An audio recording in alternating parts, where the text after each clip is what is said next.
सुप्रभात बच्चों, आप सब कैसे हैं? आशा करती हूँ कि आप सब ठीक होंगे।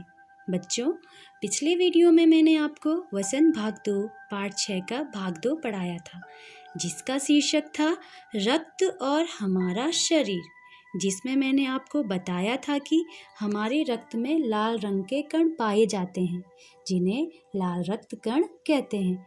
उनका काम होता है जो हम साफ हवा में ऑक्सीजन लेते हैं उसे वे शरीर के हर हिस्से में पहुंचाते हैं। उनका जो जीवन काल होता है वह केवल 4 महीने का ही होता है और ये समय समय पर बनते रहते हैं।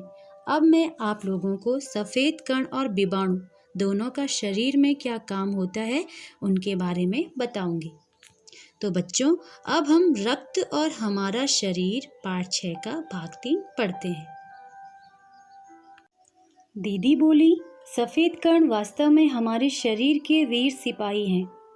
जब रोगाणु शरीर पर धावा बोलने की कोशिश करते हैं तो सफ़ेद कण उनसे डटकर मुकाबला करते हैं और जहाँ तक संभव हो पाता है रोगाणुओं को भीतर घर नहीं करने देते।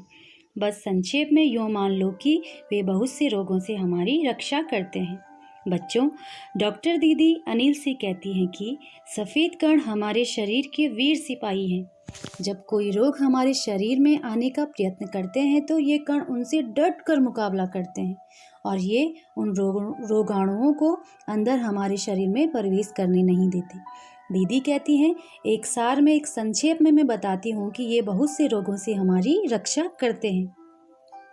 और विषाणुओं का काम है चोट लगने पर रक्त जमाव क्रिया में मदद करना। रक्त के तरल भाग प्लाज्मा में एक विशेष किस्म की प्रोटीन होती है जो रक्त वाहिका की कटी फटी दीवार में मकड़ी के जाले के समान एक जाला बुन देती है। विषाणु इस जाले में से चिपक जाते हैं और इस तरह दीवार में आई दरार भर जाती है जिससे रक्त बाहर निकलना बंद हो जाता है। बच्चों, अनिल को समझाती हुई डॉक्टर दीदी कहती है, जो विषाणुओं का काम होता है तो वो क्या होता है, जब कहीं पर शरीर में चोट लग जाती है तो वहाँ पर जो रक्त जम जाता है वह विषाणुओं के कारण ही जम जाता है। वो कैसे?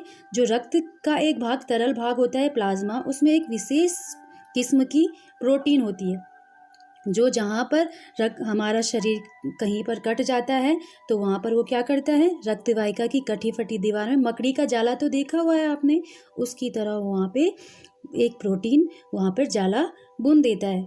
तो वो जब जाला बुन देता है तो जब जहाँ पर कटा हुआ भाग रहता है वह एकदम से वहाँ पर खून जम जाता है और जो खून बाहर निकलना वो बंद हो जाता है। अनिल बोला, दीदी लेकिन घाव गहरा हो तो तब तो खून बहता ही चला जाता है। हाँ, ऐसे समय में उस व्यक्ति को जल्दी से डॉक्टर के पास ले जाना चाहिए। ज़रूरत समझने पर ऐसी स्थिति से निपटने के लिए कुछ टाँके भी लगाने पड़ सकते हैं, किंतु डॉक्टर के पास पहुंचने तक के समय में चोट के स्थान पर कसकर एक साफ कपड़ा बांध देना चाहिए। दवा पड़ने से रक्त का बहना कम हो जाता है, जो उस व्यक्ति के लिए काफ़ी लाभप्रद सिद्ध हो सकता है। किंतु अगर बहुत अधिक रक्त बह जाए तो उसे रक्त चढ़ाने की ज़रूरत भी पड़ सकती है, दीदी ने समझाते हुए कहा। अनिल फिर डॉक्टर दीदी से कहता है, अगर घाव गहरा हो तो हमें क्या करना चाहिए? तो दीदी क्या कहती है, अगर घाव गहरा हो गया तो हमें जल्दी से उसे डॉक्टर के पास ले जाना चाहिए। और अगर डॉक्टर के पास जाते समय हमें टाइम लग जाता है, समय लग जाता है तो हमें क्या करना चाहिए? तब वहाँ पर साफ कपड़े को बांध देना चाहिए। टाइट से हम अगर बांधेंगे तो खून बहना बंद हो जाता है। अगर दीदी कह रही है अगर ज़्यादा खून बह गया है तो उसे खून चढ़ाने की भी ज़रूरत पड़ सकती है। अनिल ने कहा, क्या ऐसे समय में किसी भी व्यक्ति का खून काम आ सकता है? दीदी बोली, अनिल, हर किसी का रक्त एक सा नहीं होता। कुछ विशेष गुणों के आधार पर रक्त को 4 मुख्य वर्गों में बांट दिया गया है। ज़रूरतमंद व्यक्ति के रक्त समूह की जांच करने के बाद उसे उसी रक्त समूह का रक्त चढ़ाया जाता है। फिर अनिल डॉक्टर दीदी से प्रश्न करता है कि हर व्यक्ति का खून या हर व्यक्ति को चढ़ाया जा सकता है? तो दीदी कहती है, ऐसा नहीं है।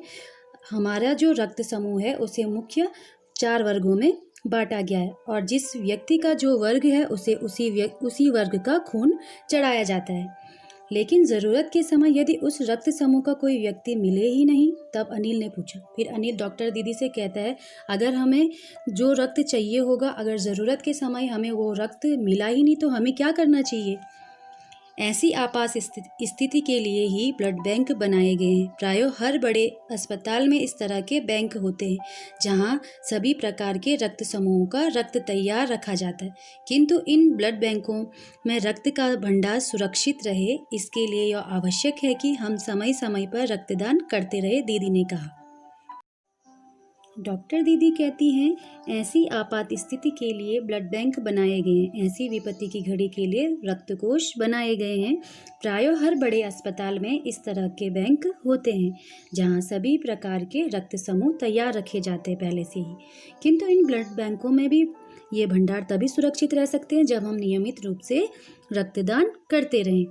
फिर अनिल डॉक्टर दीदी से कहता है, क्या मैं भी रक्तदान कर सकता हूँ?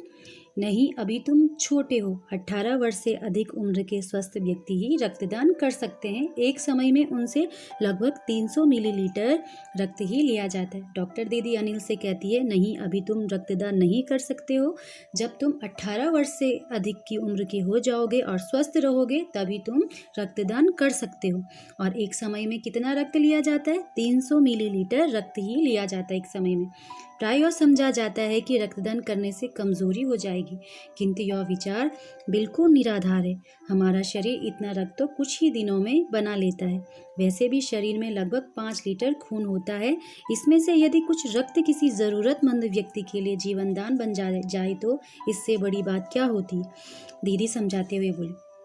दीदी अनिल से कहती है, प्रायः लोग कहते हैं कि अगर रक्तदान कर दिया तो हमारे शरीर में रक्त की कमी हो जाएगी, पर ऐसा कुछ नहीं है। हमारा शरीर कुछ ही दिन में इतना रक्त बना देता है।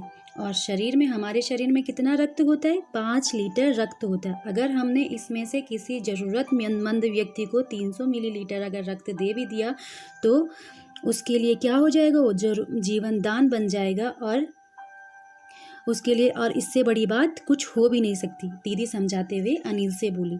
फिर तो बड़ा होने पर मैं भी नियमित रूप से रक्तदान किया करूँगा, अनिल ने कहा। अनिल फिर कहता है दीदी से, मैं भी जब बड़ा हो जाऊँगा, 18 वर्ष से अधिक का हो जाऊँगा, तो मैं भी नियमित रूप से रक्तदान करूँगा। शाबाश अनिल, डॉक्टर दीदी ने अनिल की पीठ ठोकते हुए कहा। डॉक्टर दीदी ने कहा, शाबाश अनिल, बहुत अच्छे अनिल, डॉक्टर दीदी ने उसकी पीठ थपथपाते हुए कहा। तो बच्चों, आज हमने वसंत पाठ 6 का भाग 3 पढ़ा। आप पाठ 6 का भाग 1, भाग 2 व भाग 3 ध्यानपूर्वक पढ़ेंगे और दिया गया कार्य पूरा करेंगे। धन्यवाद।